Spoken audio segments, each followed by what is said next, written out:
membangun sekolah untuk masa depan atau BSF.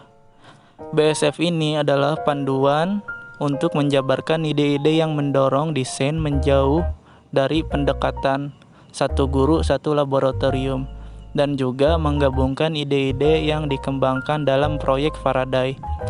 Proses mencocokkan desain arsitektur dengan pendekatan belajar mengajar di masa depan yang direncanakan sekolah dianggap penting. Pengelompokan area kurikulum dalam suite atau rangkaian dimaksudkan untuk membantu itu pertama memperluas cakupan pengaturan untuk pengajaran dan pembelajaran, yaitu jenis ruang dan ukuran ruang.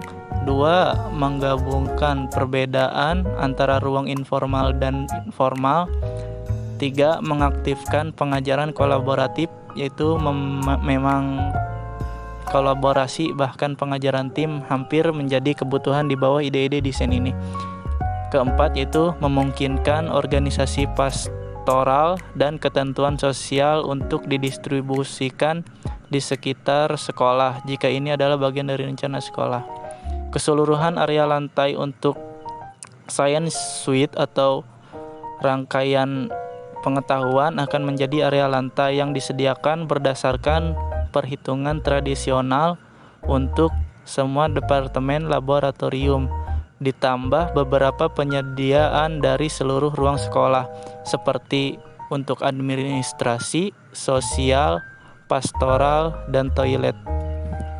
Setiap sekolah akan memiliki persyaratan yang berbeda, tetapi standarnya ruang dapat mencakup yaitu ruang kelas, studia sains, ruang interaktif atau imersif, laboratorium spesialis dengan layanan penuh, ruang luar ruangan, grup besar atau area demo, ruang kecil atau kelompok kecil informal.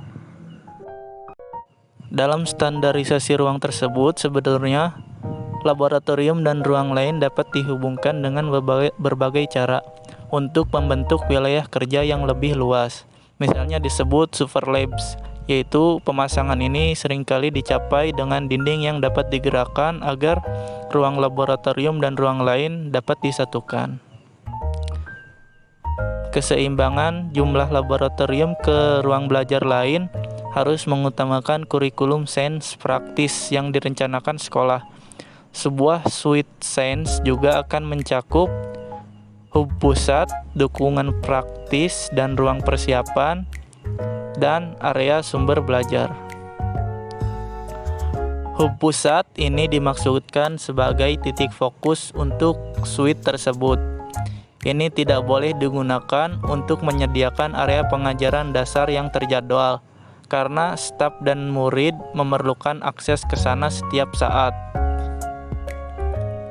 Yang mungkin termasuk bidang-bidang berikut, yaitu sosial, akses langsung ke toilet, area parkir untuk kursi roda, dan peralatan kebutuhan khusus lainnya, sumber belajar atau penyediaan TIK, dan sirkulasi ke ruang lainnya.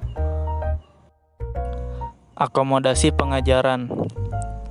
Dalam pemenuhan akomodasi pengajaran ini, yang pertama harus dipenuhi yaitu kelas. Luas lantai 56 meter persegi, tidak ada bekal atau tempat untuk kerja praktek, melainkan cuma ada soket listrik untuk murid dan guru, ditambah proyeksi data sebagai standar. 2, yaitu Science Studio, atau juga disebut sebagai lab kering. Luas lantai kurang lebih 70 meter persegi, lightly service, yaitu sesuai dengan panduan laboratorium, tetapi tanpa layanan gas untuk murid dan mungkin layanan air yang lebih terbatas. Bangku demonstrasi guru dengan semua layanan, termasuk gas, semua kontrol utama dan fitur kesehatan dan keselamatan.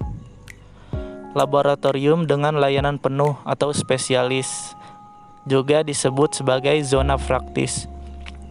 Luas lantai kurang lebih 90 meter persegi, sesuai dengan panduan laboratorium, termasuk lemari asap kurang lebih 2 lemari asap, untuk lab spesialis yang ditujukan untuk pengajaran kimia A level atau level A.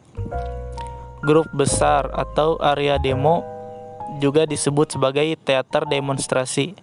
Luas lantai kurang lebih 105 meter persegi, mungkin maksimalnya 140 meter persegi, ditujukan untuk kelompok besar siswa yang menonton presentasi guru atau siswa yang terlibat dalam presentasi dramatis. Area demonstrasi dengan semua layanan, kontrol utama, dan fitur keselamatan. Ruang interaktif atau imersif juga disebut sebagai incident center atau Faraday room. Luas lantai bervariasi, tetapi biasanya cukup untuk mengakomodasi kelas kurang lebih 30 siswa. Ruangan ini kaya dengan teknologi informasi dan komunikasi. Ruang diskusi atau kelompok kecil informal juga disebut sebagai ruang istirahat, wadah kreativitas, tempat belajar dalam ruangan. Ruangan ini maksimal 4 murid dengan luas lantai 9 meter persegi. Terpisah secara area pengajaran lain, tetapi masih mudah diakses. Ruang luar ruangan. Area lingkungan ini sering juga disebut laboratorium eksternal, ruang belajar ruang ruangan atau outdoor, atau juga disebut taman sains dan lain sebagainya. Ruang luar ruangan ini dimaksudkan untuk memperluas akomodasi sains. Ruang-ruang yang terhubung atau beberapa juga disebut sebagai super lab. Berbagai ruang dapat dipasangkan untuk menyediakan area kerja yang lebih luas. Misal studio digabungkan dengan studio, lab dengan lab, lab dengan studio. Super lab adalah pasangan dari studio atau ruang kelas dengan lab dengan layanan lengkap untuk menyediakan lingkungan tipe penelitian. Pasangan ruang pada umumnya dihubungkan dengan pintu geser atau lipat, sehingga dapat digunakan sebagai satu ruang besar atau dua ruang yang lebih kecil. Pintu geser atau lipat harus berkualitas tinggi dengan bar tekanan atas dan bawah untuk memastikan pemisahan akustik dan fire fume yang baik. Pembahasan yang terakhir yaitu ilustrasi kerja laboratorium. Yang pertama yaitu jarak aman. Seperti yang terlihat dalam gambar, yang harus diperhatikan yaitu sirkulasi setiap murid dan meja, dan juga penyimpanan mantel dan tas. Yang kedua yaitu posisi guru 1 dan 2. Seperti yang terlihat dalam gambar, posisi guru harus punya jalur evakuasi di sebelah kiri atau kanan agar memudahkan evakuasi jika terjadi apa-apa. Yang ketiga yaitu garis pandang. Seperti dalam gambar ada dua tipe model garis pandang. Yang pertama yang atas yaitu separuh dari semua murid tidak dapat melihat gurunya, dan yang bawah semua murid bisa melihat gurunya. Yang keempat yaitu bangku atau meja yang dapat merusak lantai. Seperti yang terlihat di gambar, bangku dengan kaki baja tubular tipis yang dipasangi virulus plastik biasa akan cepat kehilangan virulusnya, lalu mengebor lubang di lantai. Yang kelima yaitu keran cuci mata darurat. Ada dua tipe keran cuci mata darurat, yaitu yang pertama keran tipe biasa, yang kedua yaitu keran tipe yang seperti selang. Yang keenam yaitu pengendalian layanan gas, listrik, dan air. Laboratorium sains dan ruang persiapan harus memiliki kontrol utama untuk isolasi gas, listrik, dan air. Yang ketujuh yaitu zona kesehatan dan keselamatan. Laboratorium sains harus memiliki zona dinding khusus untuk kesehatan dan keselamatan peralatan. Yang kedelapan yaitu keran gas. Keran gas harus memiliki posisi hidup atau mati yang pasti, pemasangan anti putar ke bangku, katup, non-balik, dan pembatas. Yang kesembilan yaitu keran air yang kuat. Keran air harus kuat dengan pemasangan anti putar pada dudukan dan kontrol yang dioperasikan di depan. Yang ke-10 yaitu basis guru dengan layanan. Basis guru harus memiliki penyimpanan yang aman untuk pangkuan atas dan barang-barang pribadi saat melakukan pelajaran dan dilengkapi dengan semua layanan utama yaitu soket listrik. 11 yaitu zona kerja maksimal lemari asap. Zona kerja maksimal lemari asap atau ASAM optimal untuk demonstrasi yaitu radius 2 meter di depan dan ke samping lemari asap.